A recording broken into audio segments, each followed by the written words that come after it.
कक्षा 7 गणित अध्याय 1 प्रश्नावली 11.1 का ये तीसरा सवाल है कि निम्नलिखित संख्याओं में से प्रत्येक को घातांकीय संकेतन में व्यक्त कीजिए।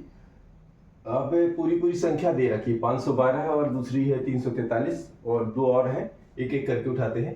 512 है। अब 512 का आपको एक काम करना पड़ेगा, अभी इसके फैक्टर कर लीजिए। फैक्टर माने गुणनखंड।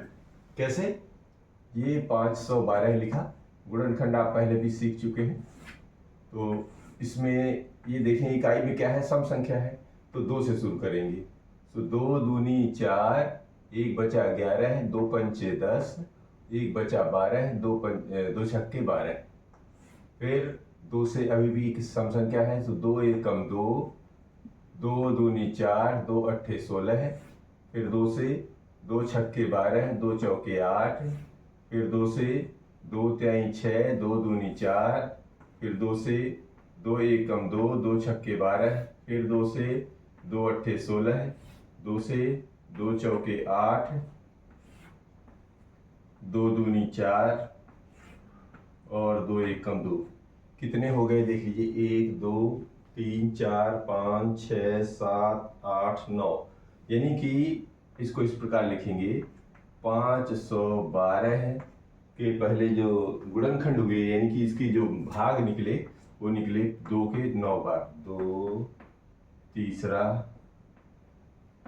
ये चौथा, ये पांचवा, ये छठवां, ये सातवां, ये आठवां और ये 9वां। इसका मतलब ये हुआ कि अगर हम 512 को घातांकी रूप में लिखना पड़ेगा तो जो ये अंक आ रहे हैं ये कहलाते हैं आधार। यानी कि आधार क्या निकला इसका, 2। और इसमें घात यानी ये जो अंक हैं कितनी बार आए हैं, ये इसके घात कहलाएंगे। तो ये आए हैं 9 बार, तो यहाँ पर लिख देंगे 2 की घात 9। तो 512 का घातांकी रूप बन गया 2 की घात 9। इसी तरह इसमें दूसरे वाले में देखते हैं, 343। 343 को पहले देखिए, यहाँ पर इसका वो निकाल लेते हैं गुणनखंड, मतलब अभाज्य गुणनखंड कहलाता है। ये कहलाता है अभाज्य गुणनखंड, है ना, फैक्टर।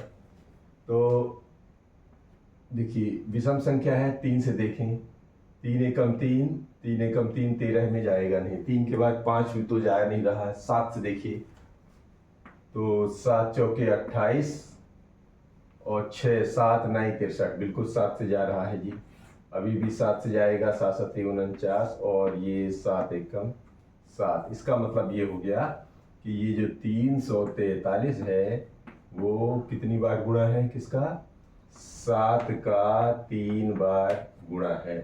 अर्थात आधार क्या निकला, आधार निकला हमारा 7। और कितनी बार आया है, जितनी बार आया है यानी 3 बार आया है, तो यही इसका घात, यानी 343 का घातांकी रूप हो जाएगा 7 की घात 3। ये है, ये जवाब होगा। ठीक है, इधर इसका जवाब ये होगा।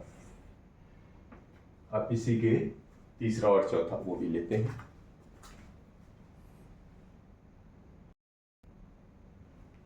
अब इसी का तीसरा और चौथा है 729 और 3125। तो पहले 729 के फैक्टर निकालिए। ये है 729 और इसके अभाज्य गुणनखंड करते हैं। तो ये विषम संख्या है, तो सबसे पहले 3 से ट्राई करेंगे। तो 3 दूनी 6 और 12, 3 चौके 12 और 3 त्रिका 9, 3 से जा रहा है, तो फिर 3 से शुरू करेंगे। 3 अट्ठे 24, 3 एकम 3। फिर 3 से, 3 दूनी 6 और 3 सत्ते 21। फिर 3 से, 3 नमा 27। फिर 3 से, 3 तिरका 9। फिर 3 से, 3 एकम 3। तो ये 729 है, इसके कितने अभाज्य गुणनखंड निकले, 1 2 3 4 5 6 निकले। तो आप इसको 6 बार लिख लीजिए। 1, ये दूसरा, ये तीसरा, ये चौथा, ये पांचवा, ये छठवां। 3 की घात 6, इसका मतलब ये आधार में कितने आए हैं, जितनी बार 3 आया है वो आधार बन गया, और जितनी बार आया है मतलब 3 तो आधार है, और 1 2 3 4 5 6 6 इसका घात, यानी 3 की घात 6 किसका है ये, 729 का घातांकी रूप बन जाएगा 3 की घात 6। इधर देखेंगे, इधर है 31 25 3125 3125 का पहले इसका गुणनखंड करेंगे। 3125 का गुणनखंड निकालिए, तो चूंकि इकाई पर 5 है तो या तो 3 से जाएगा या 5 से, तो 3 एकम 3 3 को 12, 5 में नहीं जाएगा है ना, 3 से नहीं जाएगा तो सीधा 5 लेते हैं। तो 5 छक्के 30, ये बना 1 से बना 12, तो 5 दूनी 10 और 5 पचे 25, फिर से 5 से लेंगे, तो 5 एकम 5 12, 5 दूनी 10, ये बना 25, 5 पचे 25, फिर 5 से लेंगे, 5 दूनी 10 25, 5 पचे 25, फिर 5 से लेंगे, और ये 5 पचे 25 और ये 5 एकम 5, इसका मतलब कितनी बार गया, 1 2 3 4 5, 5 बार गया। ठीक है, तो लिखिए 3125 के जो फैक्टर निकले, जो खंड निकले, गुणनखंड अभाज्य गुणनखंड, वो एक, ये दूसरा, ये तीसरा, ये चौथा और ये पांचवा, ये 5 अभाज्य गुणनखंड निकल के आ गए। तो अब जितनी ये 5, चूंकि अभाज्य गुणनखंड का आधार निकल रहा है तो 5 आ गया, और आया भी 5 बार है तो घात में भी 5 आ गया। इसका मतलब 3125 जो है उसका घातांकीय रूप हो जाएगा 5 की घात 5।